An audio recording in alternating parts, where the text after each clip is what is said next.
Good evening, everybody. Happy March 3rd out there to everybody, 2021. And welcome to the Salon series at the San Diego School of Creative and Performing Arts. I am your host. I am the artistic director at the SDSCPA. My name is Richard, and I want to welcome you to tonight's conversation. Before we get started, I just want to remind everybody that you can see this episode and any of our past episodes in the archive at sdscpamainstage.com and click on the Salon series, scroll to the bottom of the page and click archives. We've had some amazing guests since October, since the start of our little Salon series here at SCPA. And along with that, we've got an incredible opportunity this evening because we've invited back a guest. And this guest is incredibly special to us because he's the one who started the conversations surrounding access and equity when it comes to BIPOC, people who are looking for opportunities in the arts industry, whether it's administrative or whether it's on the stage as an artist or even behind the scenes. And what does that look like? And this gentleman came up with an incredible title for our program called Building the Pipeline. And that pipeline is a pipeline meant to be for young, aspiring artists and administrators who just need an opportunity. When we first met him, he was the assistant director of development at the San Diego Repertory Theater Company. Since then, a lot has happened as far as progress being made, and specifically with his own career and his life, which is exciting. And we're going to start off tonight's conversation by catching up with our very special guest, Mr. Ahmed Kenyatta Dents. Ahmed, welcome back. What's up, Richard? Glad to be back, man. I'm honored to be back in the room with you again.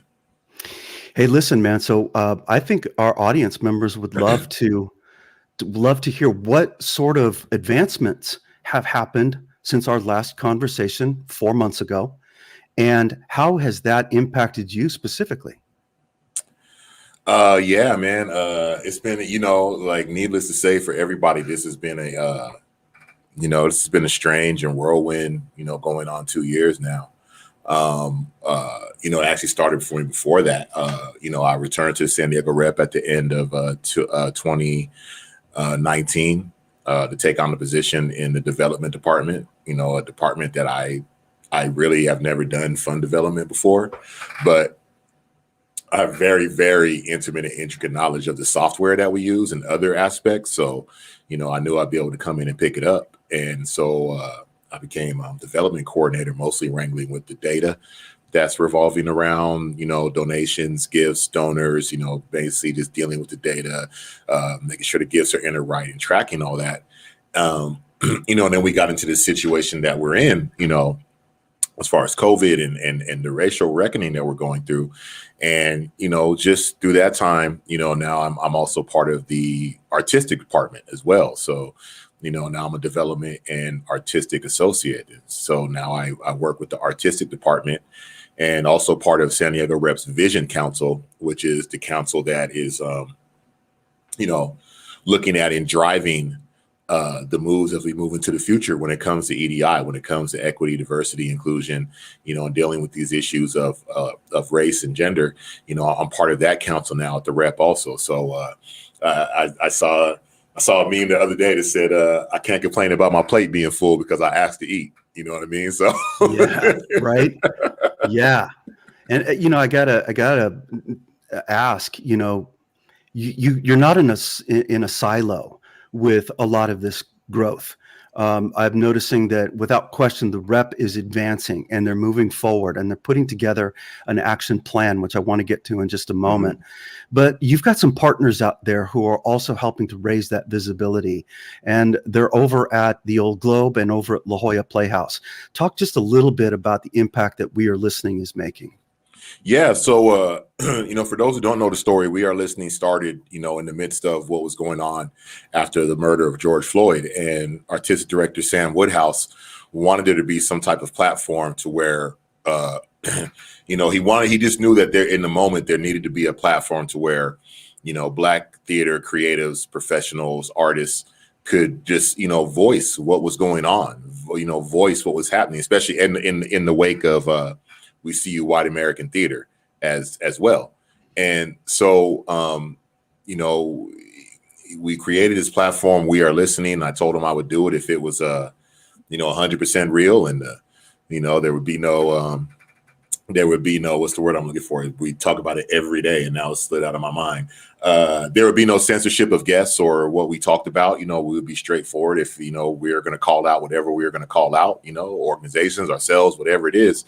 And once it looked like that was well received, it became a partnership with the Old Globe and La Jolla Playhouse, and two of the guests, and two people that are just well respected for the work they do and for their character in this theater community, that being Jacole Kitchen and at La Jolla Playhouse, and Freedom Bradley Valentine at the Old Globe. Us three kind of form the formal curation team for We Are Listening. And Jacole is my bi-weekly co-host. We do a show every 2 weeks, and Jacole is my co-host, and we come on and we are interviewing people from all across, Black theater professionals from all across the spectrum, from all across the country in every aspect: actors, singers, designers, agents, artistic directors, fund development, board members. We're interviewing everybody in every capacity that we can find, not just to talk about what's wrong with the industry, but to showcase the talent that is in this pool of people, to showcase the diversity of talent that is here, to showcase the diversity of thought that ranges across this country, among Blacks in theater. And, when you're talking, Jacole and Freedom, you're talking the cream of the crop. You're talking two people who are fully invested in what they do. They have full passion in what they do. They're respected in this industry across the country, and they bring their A game every time. And, between the three of us, none of us are ever short on words. You know what I mean? And, well, I can imagine. And in the work environment, but we're also not being short of words. We're also brutally honest. And, we've always been that. All of us, we've always been brutally honest.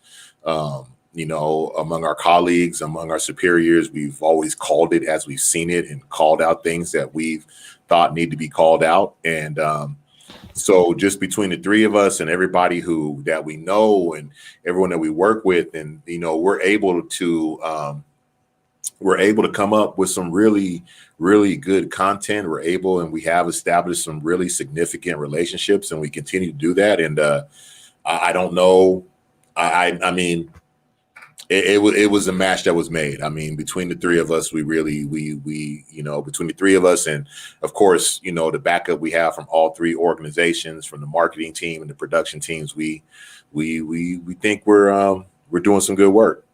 I think that's outstanding, man. And kudos to the Old Globe, to the La Jolla Playhouse, and to the San Diego Rep for getting behind, and not just getting behind the so-called initiatives and the ideas that are out there and the movement that's happening, but actually putting together pieces of action plans that are actually showing real progress. And one of the huge pieces, obviously, is by investing in We Are Listening, a bi-weekly program where people can come in and tune in and listen to the conversation. Hey, listen, I want to welcome my co-host this evening. She is an amazing spirit.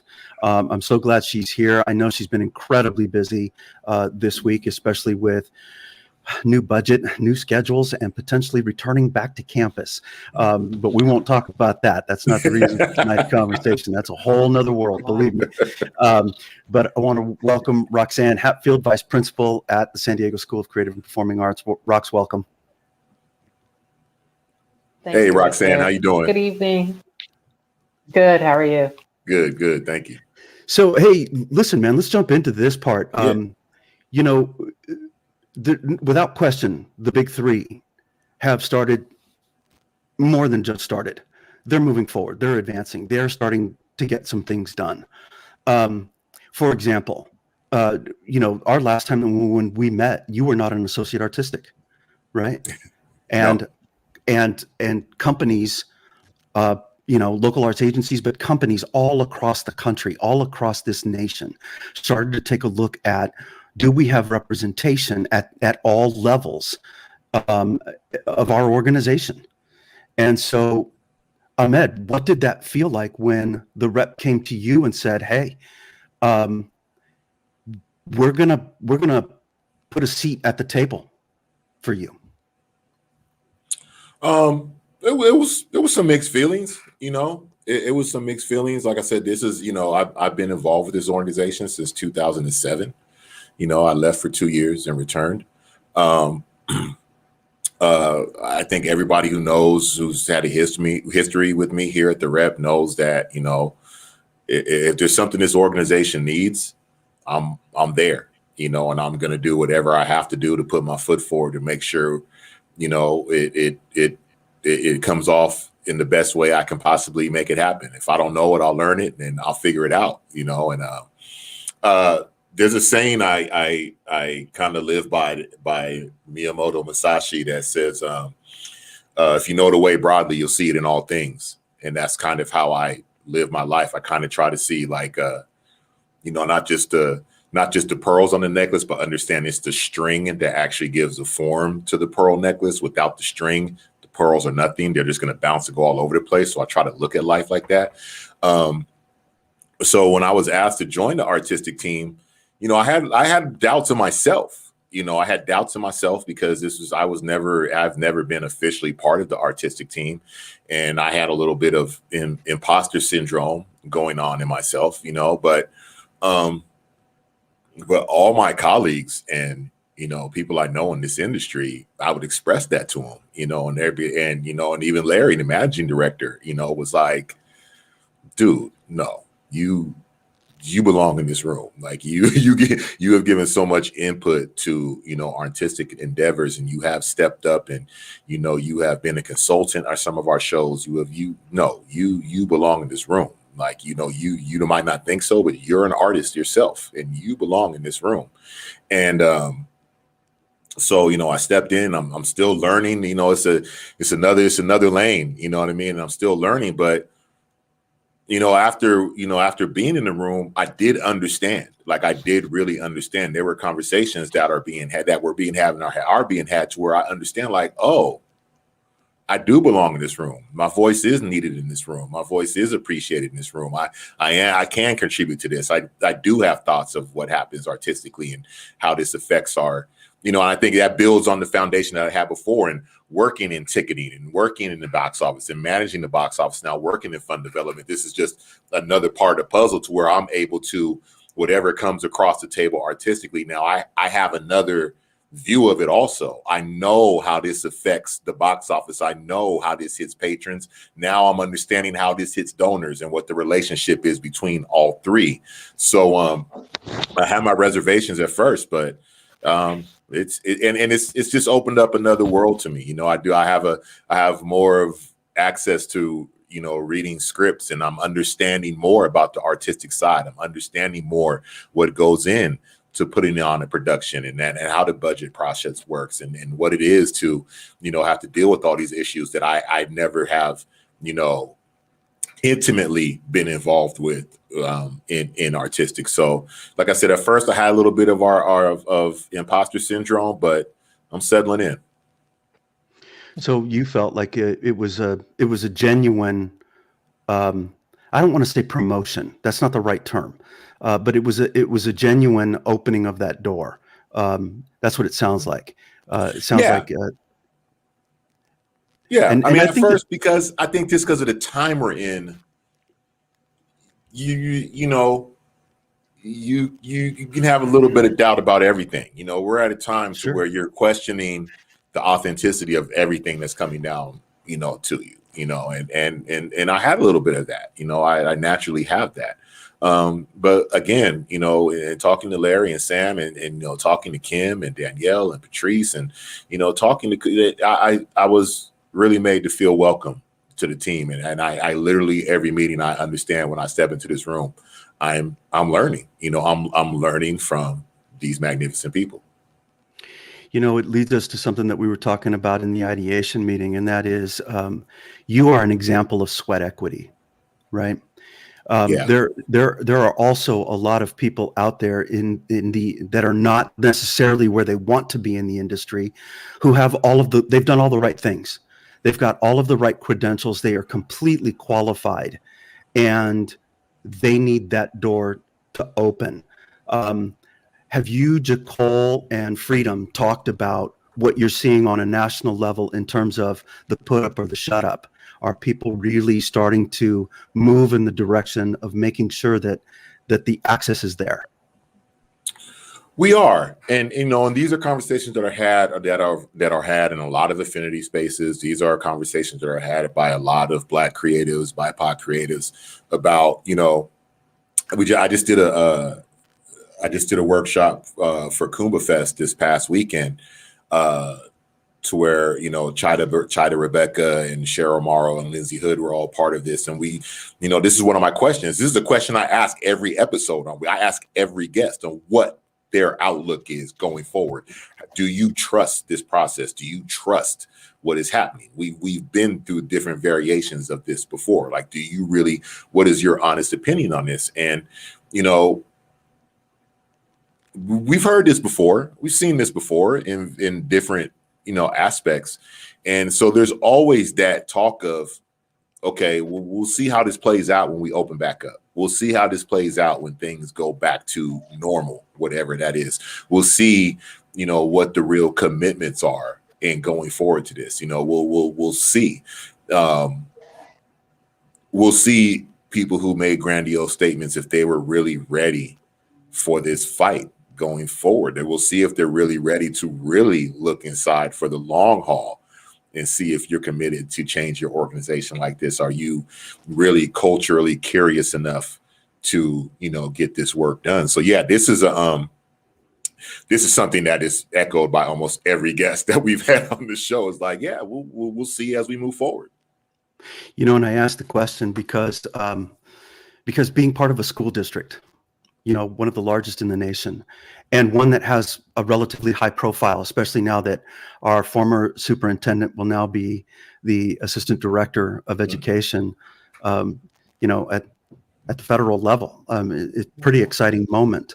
This is where I want to bring Roxanne into the conversation. Roxanne, can you help our community out, our guests out, with understanding some of the district initiative that you and I, Mr. Farson and Dr. Gordon, have all been intimately involved in, and then how that is leading to actions on our own campus at SCPA?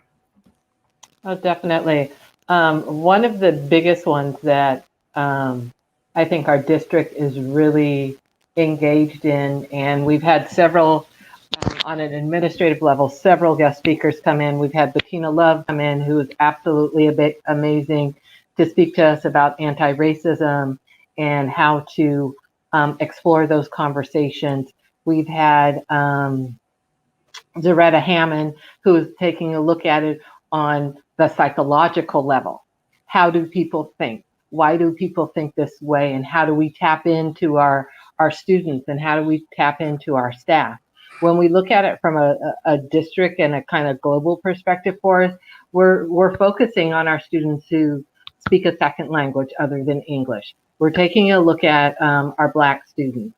We're taking a look at our students who learn differently. We can call them students with disabilities, not my choice of words, but students who learn differently, and they need those supports in there to help them learn differently. And how do we go about ensuring that, one, their voices are being heard, two, that we're supporting them in the way in that they need to be supported. The district has encouraged every site to have a Black student task force. And we do have one on campus, and it's being beautifully led by Dr. Gordon, who wasn't able to be with us this evening. We have, what else do we have? We have the Students with Disability Task Force. That's being led by one of our teachers who has a student who's graduating this year, which is amazing. And she has tapped into our staff to, help support students with disabilities and getting their voice being heard. even on, I guess you would say, a systemic level, when we look at how we schedule kids, you know, looking at those groups and ensuring that they get what they need, you know. There's a lot going on. We have a lot of learning to do. We have a lot of heart work, you know, like Tim always says, we have a lot of heart work to do, because a lot of the conversations that we're having are uncomfortable conversations, and they are difficult to have. And knowing that you have the opportunity to be in a safe space to speak your truth, that's becoming extremely powerful on our campus. So those are some of the things that, you know, we're working on. That's absolutely right. And, you know, as you're talking, Roxana, you know, I'm reminded that, you know, even tonight, we're going to delve into a little bit of that tough conversation. You know, the SCPA at one time had a larger Black population of students than it does right now. And we've had some students who have left SCPA. And Rox, I want you, because, you know, when we talked about this in ideation, you spoke so eloquently to this, because it's a powerful issue for us. And it's not just about education. It's about the arts also. I mean, a big part of it is about the arts. And that's where this really intersects with all of the work that Nicole and Freedom and Ahmed are doing. And it's important. It's important to the conversation. It's important that our community understand that we are aware. We are aware. We are. We understand it. So can you speak to a little bit about that, about loss of our students and some of the reasons that you believe why? We have lost quite a few students. We've lost, when we look at our student population, we've lost a lot of Black female students. And I always wonder why. And I think that's something as a team that we delve into deeper. Anytime a student leaves SCPA, finding out the why so that we can become better. I can speak from from what I see from my eyes, is that in many of our programs, our kiddos don't have anyone that they can connect to that looks like them. And I think that's extremely powerful. You know, I speak to my own experience being a science teacher. I taught biology. You don't see too many African-American females teaching science. I was fortunate enough, you know, when I taught at SCPA, there were 2 of us, actually 3 of us. There were quite a few of us. But now, as times have passed, you know, it makes you wonder, where are we? How come we aren't going into education? How come we aren't, and maybe we are, and I just don't see it here. At our site, and I'm just looking at our small microcosm of, you know, of SCPA, but how can we build that? How can we bring either multiple guest artists in, or how do we get staff to come in to be that influence, to be that light, to be that igniter of their artistic passion? You know, I've been at SCPA for a long time, and we did have a diverse staff that kids could tap into, you know, when they were having hard times. And I don't know how we rebuild that. And I know as we move forward, we want our kids to be ready to go into, you know, the conservatories and be pre-collegiate and have that skill set.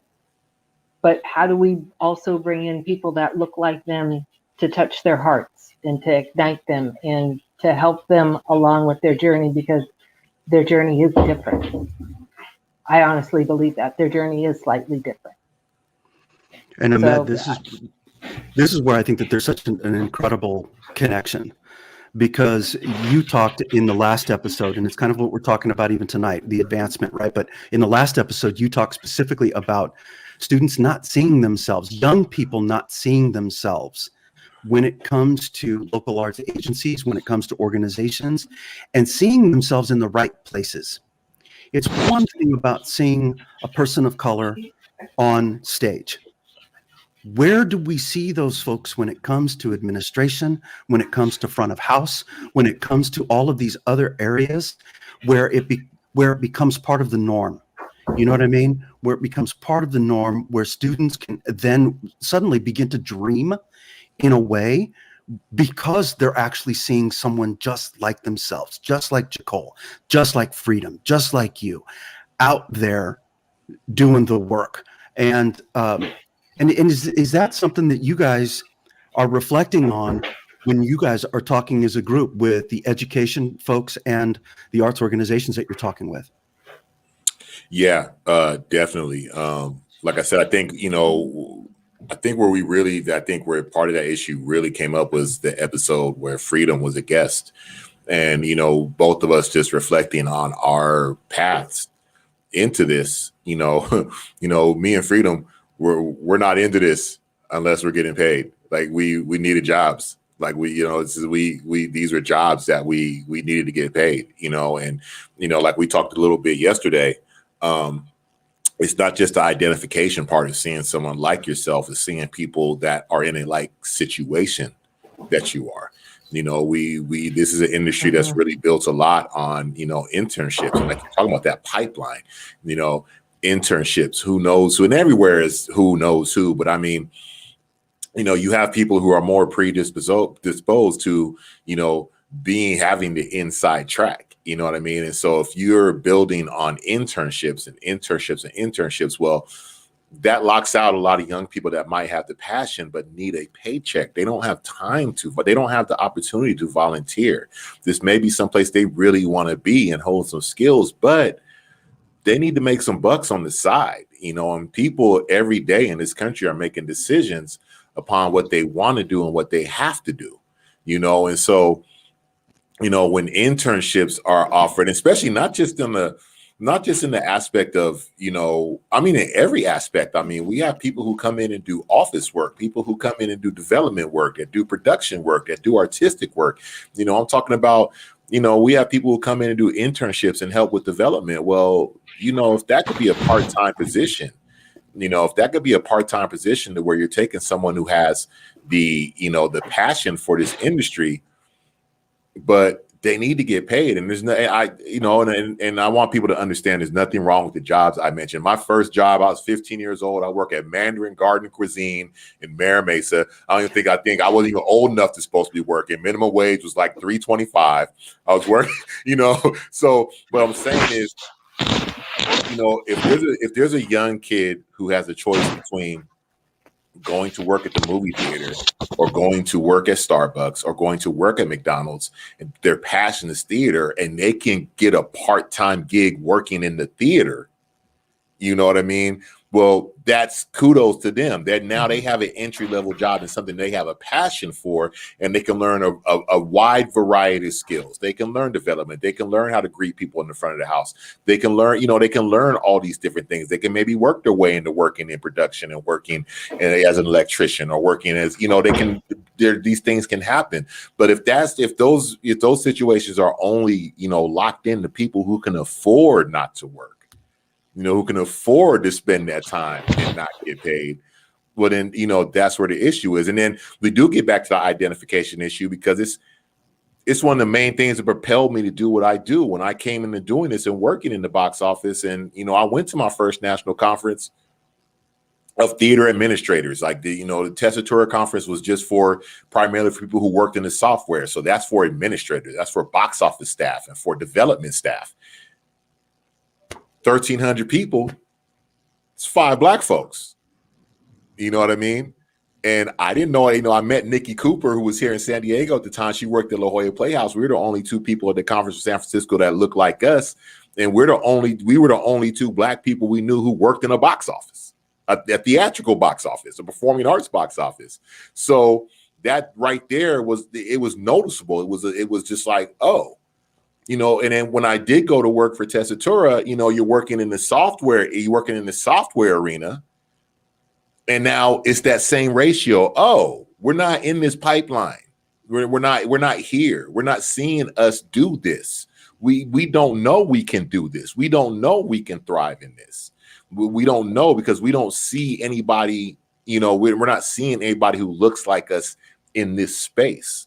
And so, the ability for people to see themselves, people who look like them doing these things, it's more powerful than people can understand. When you see somebody, when you see Neil deGrasse Tyson as one the leading as far as publicly, the leading astrophysicist in the country, that does something for a generation of geeky kids who are like, oh, I can do that. I can do that and not have to worry about what I look like. I can enter that space as well.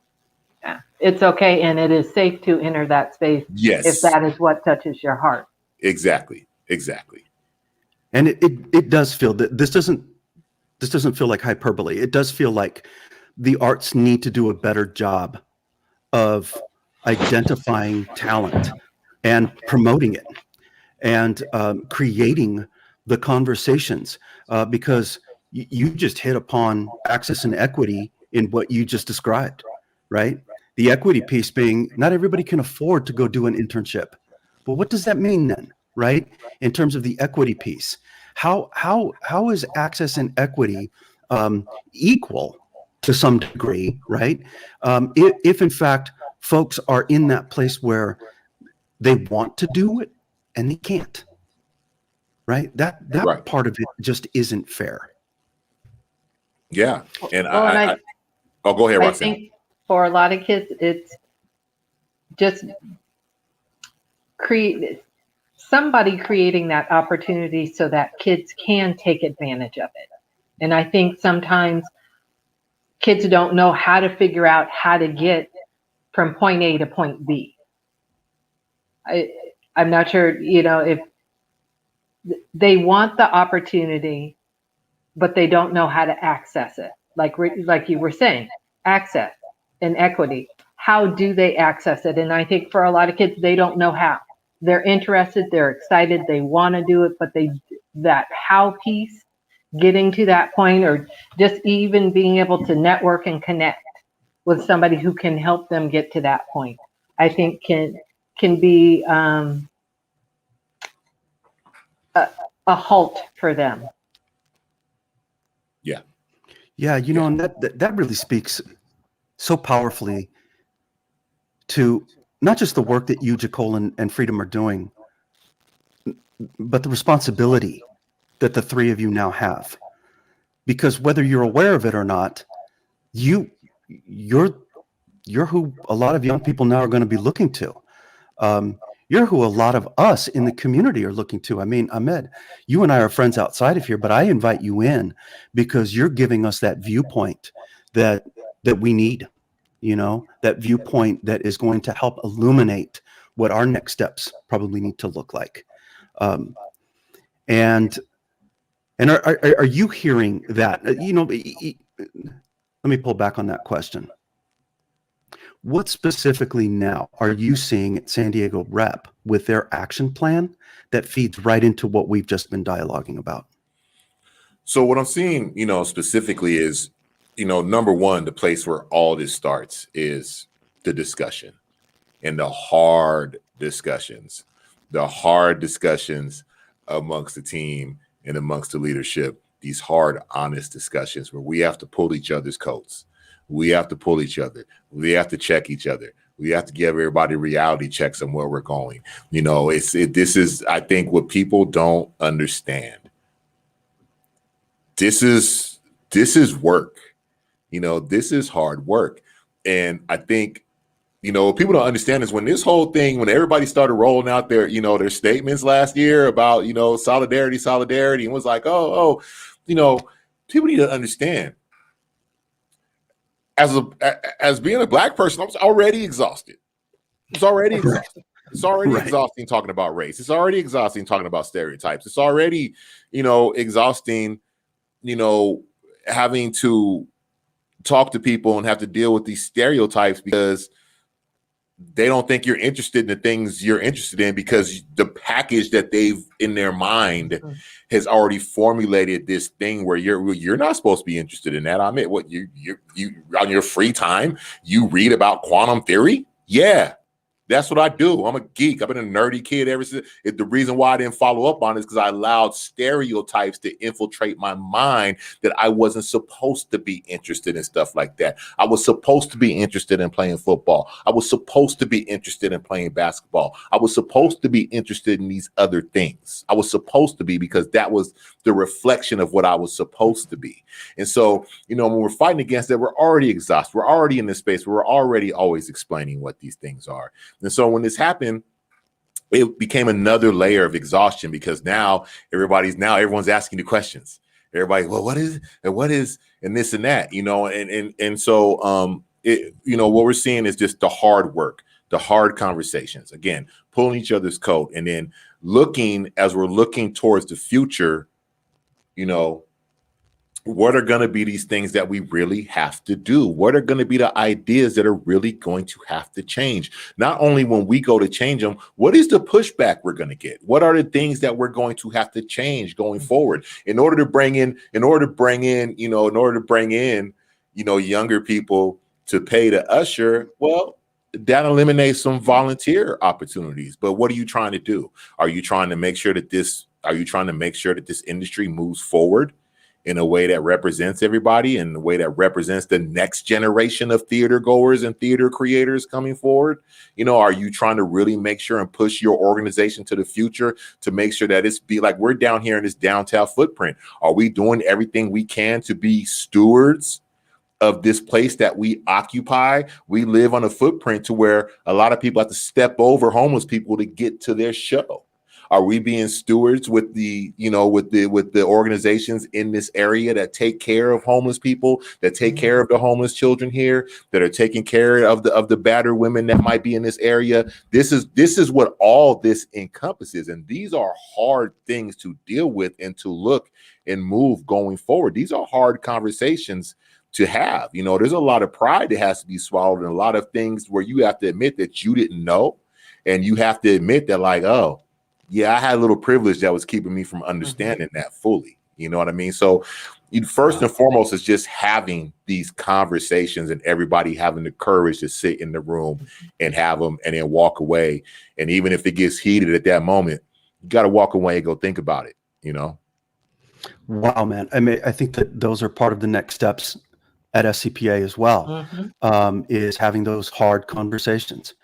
And then, not just putting fancy plans together, but doing the hard work, figuring out, how do you make it more welcoming? How do you make sure that everyone feels confident and comfortable in the surroundings that you've created, and that everyone has an opportunity in front of them? Everyone. That's a lot to chew on. It's a lot to think about. It is.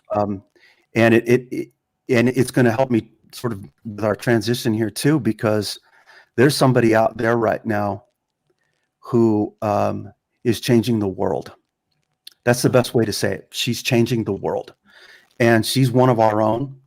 She graduated class of 2003, and she is, man, is she an inspiration? She's just an incredible inspiration. I'm talking about Golden Globe winner for Best Actress, the first one in 35 years, Miss Andra Day, who is just tearing it up right now. And I want to talk about her impact. I think at SCPA, without question, we always feel like any of our alumni who have made their mark have an impact on us. But Andra's impact now is going to be very different. And why? Why is her impact going to be different? When I'm a native San Diegan, so anytime anything happens like that, I'm like, I'm cheering for the 619, right? I'm like, yeah, she's from Dago, right? Yeah. So that's always, first and foremost. But then by extension, I'm like, oh, I could claim her too, because for me, that's part of the relationship that the rep has with you. You know what I mean? And so so there's that pride. But then what that does, why is Alabama so big in football? Why is Georgia so big in football? Why are these teams stay big in football for so long? Because once that team wins and gains a reputation for winning, everybody wants to go there. That's true. Everybody wants to go play for Urban Meyer because he's a winner and he turns out winners, and winners come from there. And people are going to see somebody right now, some young girl right now, some young boy is seeing all this, and their mind is geared towards the arts, and they're going to make a decision on where they want to go to school, or somebody's parents are going to make a decision on where do I want them to go to school, and somebody is going to make a decision. Where did she come from? Where did she begin when she was younger? What was her path she walked? You know what I mean? And so that's where that comes from, where people can see the path. And people can see, well, what nourished that person to get to where of course, there's hard work. Everyone has hard work, but we're all nourished by somebody. We're all trained by somebody. Somebody always pushes us in the right direction. You know what I mean? And that's what makes that so big, especially playing the role, especially this breakout role that she played of dealing with Billie Holiday and what she went through.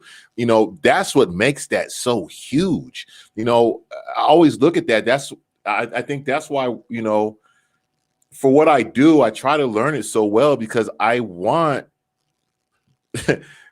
I just speak exactly for what the mirror is of me. If it's not my son, I want some little black boy to be able to look at him and be like, oh, that guy right there, oh, he does podcasts. He knows a little bit about tech. He knows philanthropy. I want them to be able to see that and be like, oh, that dude right there, he looks just like me. And he's a geek like me too. And this is what he turned it into. You know what I mean? And that's what it is. It's that it's just that being able to see. Yeah, exactly. And that's what that is, and that's what that is. So, for us, we're cheering her on, because we see one of our own, but also we're cheering her on because someone else younger to her is going to see her as their own and as themselves. You know what I mean? Absolutely. Yeah. The thing that has struck me about Andra is the authenticity of her grace. Mm-hmm. I've met so many stars, many, many, many, many stars. And I can say that I've met a lot of them who are very, very friendly, very friendly, very nice, very approachable. I don't know that I've ever met anyone like her. When she steps in a room, the whole place lights up. But it's almost as if she doesn't want it to. You know what I mean? There is a humility. There is a humbleness. Mm-hmm. There is somebody who is just so graceful, so respectful, that she just transcends, man. Anyone can talk to her. Anyone can talk to her. And I will say this from an SCPA standpoint. We've been so blessed because every time we reach out and ask her, to do something, whether it's, hey, we have a gala coming up. Hey, we've got, we're going to do a special send off for Bill Doyle, her mentor at SCPA, whatever it is we're reaching out to, she jumps at it. There's never any hesitation. She reached out to us when a few years ago when she was here to sing "Rise Up" at this Rise Up festival, right? And she reached out to us because she wanted students to be backing her up while she sang. I mean, her generosity is remarkable, and her love for SCPA, her love for who's there now, and who came from there, her classmates. Her teachers, is so genuine and authentic, man. She's inspirational just from that standpoint. And I've never really even had a chance to talk with her. Been in a room with her several times. But I've gotten that just from watching her. I'm just absolutely floored by this woman. And Rox, I want you to elaborate a little bit because that young lady sat in your classroom. She did. I totally agree with you, Richard. When she is in a room, there is this humility and grace and just a wholesomeness about her. There's no pretentiousness. It's just this kind, calming persona that exudes from her. She is still so connected to her community, and I love that about her. I know that she is still really close to her classmates, to people that she was best friends with. And a lot of times, when people reach their stardom, they sometimes forget where they came from. She Right. hasn't done that. And I don't think that's not who she is. So that is just a beautiful part of who her spirit is. Her being in my class, and when we were ideating the other night, um, some of my students I really, really get to know. She wasn't one of them, and I'm being honest. And I had to think about, well, why? And I think I kind of got labeled as, okay, she's kind of scary. And I taught biology, so who wants to come to bio class? You're there to sing, you're there to dance, you're there to act. But I can tell you this about her. She was always kind. She was always thoughtful. She was very passionate about what she wanted to do. And I remember the first show that I saw her in, it was Once Upon an Island. That was the first show I had ever seen her in. I knew she sang. I knew she was a part of Gail McKinney's choir. But seeing her perform, you could see it. She exuded stardom, you know, and Donald Robinson was actually the director for that show, and he was known to push his kids, to push them beyond their limits, and to make them uncomfortable. And the kids got up there and they performed. She was kind and gracious, and I remember kids coming up to me because we used to do pullouts. We don't do pullouts anymore, but they would have to come and ask permission to go, and instead of coming up individually, they all come. Well, if we come as a group, she'll say yes to all of us. Always Right. said yes, But I do remember having her in class, and people are like, well, was she a good student? She was. Because she cared. She cared about herself not only academically but artistically also. So, That's remarkable. Tamara Page remembers conducting Gypsy, and she looked up and she said, "She's going to be a star." She just exuded it, And I think that this kind of comes full circle in the sense that there she is playing Gypsy Rose Lee. STPA, we have always done things a little bit differently. We have always been a place where we look beyond the box and we work outside of that box. And it's just normalcy for us, right? mm-hmm. It doesn't matter what you look like. You can get cast in anything. And it just, if you're the best person for the role, you're going to get the role. And it's so strange to still be in this day where those conversations are still difficult conversations to have at the industry level, right? I mean, when you think of, I know some of the challenges that the Old Globe and La Jolla Playhouse and many of the theater companies across the country are still going to be challenged with is, are you doing enough work? Are you doing enough work that is reflective? Are you giving enough folks an opportunity? Are you looking past the color of somebody's skin? Are you looking past, right? And are you just looking at the content of the character, right? And are you just looking at the talent that this person possesses? And that's work that still needs to be done. I think what Undra does is she sets a whole new example for young people to aspire to, just in her wholeness, just everything about her, the singer, the actor, the human being, the community member. She sets a whole new bar. but it always feels like the work is just beginning. You know. Yeah. It's a long And way to it'll go. constantly be changing. So we'll constantly be changing how we look at things and how we approach things, and it's constant change. And I think for a lot of us, it's hard to change because we get so set in our ways. But we have to change in order to create opportunities for new people to come in and share their voices. Yeah. Ahmed, I want to thank you again, man, for coming out a second time and being with us. This conversation has definitely been deeper than the last one. I think as we move on into next year, we're going to continue to follow you. I know I'm going to have you back again next school year. But I want you to take us out with some thoughts that have either come from tonight's conversation or things that we haven't touched upon that are always in your head for us to think about.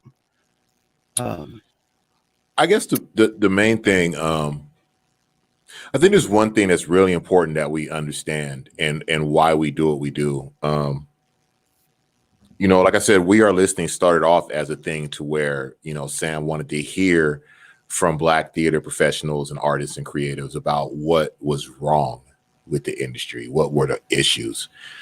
And, as we got going and the guests came in and the stories and the stories became more, we started seeing who these people were. We see, people that we've known for years, when you're able to have a Sheldon Epps on and he comes on, he's able to tell you from the highest leadership position, he's done this on the level, he's so revered, and he's able to break down these issues to you and talk about how he's just a kid from Compton. When you have Monique Gaffney come on and she's able to explain, just give a master. She's been on twice and give like a master class on the history of Black theater and talk about her dad and talk about how James Baldwin was in her living room. And we have board members come on like Stephanie Bolger and, we and John Brooks, and they're able to come on, and these are, and Jasmine Sadler. And these are, people who come from other places, with Stephanie Bolger coming from education and John and Jasmine coming from the scientific world, but they're board members in theater. And we have, just great actors come on like Anise Ritchie. And we have all these different people coming on and sharing, what came on my heart. And I took it to Freedom and Jacole and I said, hey, I want us to do a little bit of a pivot here. I don't want this to just be a gripe session. Like, the things that are wrong will come naturally in the conversation.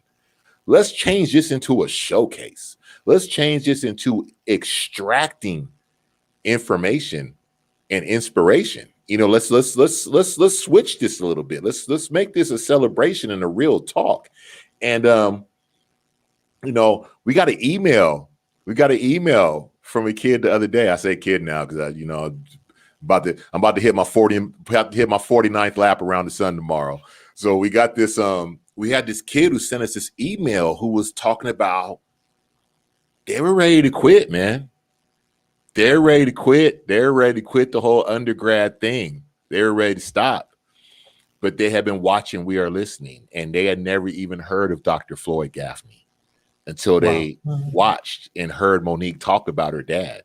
And they watched more episodes, and they started learning about the richness in theater among Blacks that they had never heard of, and now that kid is back to doing her thing at USC, hooked up with Stephen Busher, and you know what I mean? And so, that's what this is about. This is about, and not just all the donors and the other artists and our colleagues and people from across the country who are listening and sending us emails and are genuinely like listening to these conversations and are extracting information that they didn't know and inspiration, and are like, yeah, this is what we needed to hear because we weren't hearing this. We weren't seeing this. We weren't hearing this. And, the main thing I pull out of this is that, this theater community, this performing arts community, like, we're all in this right now. We're not able to do what we want to do on stage, and we have a long way to go. But I just want to tell everybody that are involved in this, and you have kids that are aspiring to do this. You know, this is an industry. This is really almost an industry that's like no other, because you can do everything in this industry. Yeah, you can be on stage, but you can be a budget director. You can be an artistic director. You can be fund development. You can be an engineer. You can be a carpenter. You can be an electrician. You can make a career out of this and learn skills and cross-learn skills. And I just want everybody to understand that, you know, we have to start looking at the world in a different way. You know, we're always every day, we're like, we live in strange times, but everybody who's walked on this earth has lived in strange times. It's been a strange time for every dispensation, that everybody who walked. We are on the cutting edge. If you're alive, you're on the cutting edge of the species. If you're alive, you are at the spear tip. You know what I mean? And I think we have to understand that, and we have to be able to find someplace in ourselves.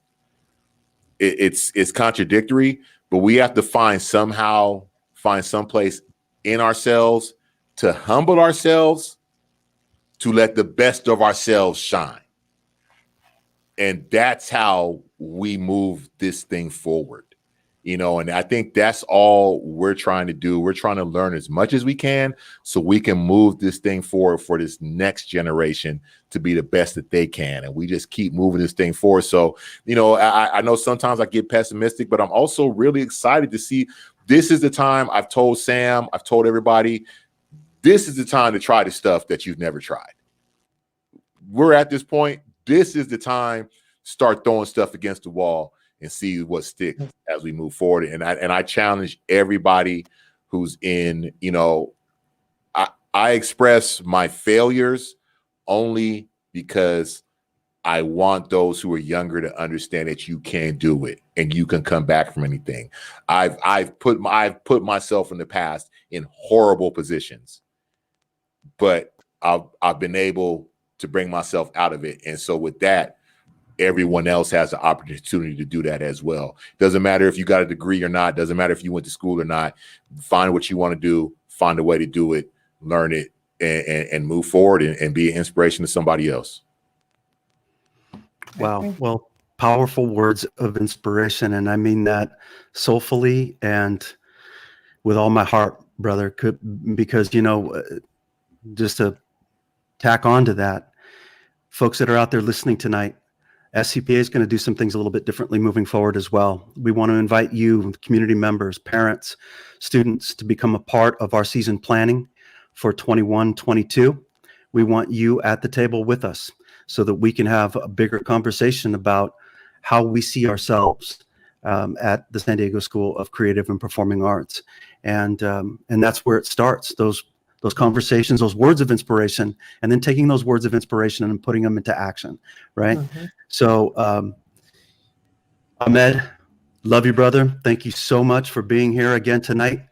Roxanne, you are such grace and class. Love you like crazy, man. I'm glad you were here tonight with us. I want to thank the Friends of SCPA for underwriting this program. It's a powerful program and a meaningful one. So, friends, thank you so much for everything that you do. Be on the lookout for our next salon. We're going to talk to author John Talton. On behalf of the San Diego School of Creative and Performing Arts community, I bid you all a great evening. Good night. Good night. Good night, y'all.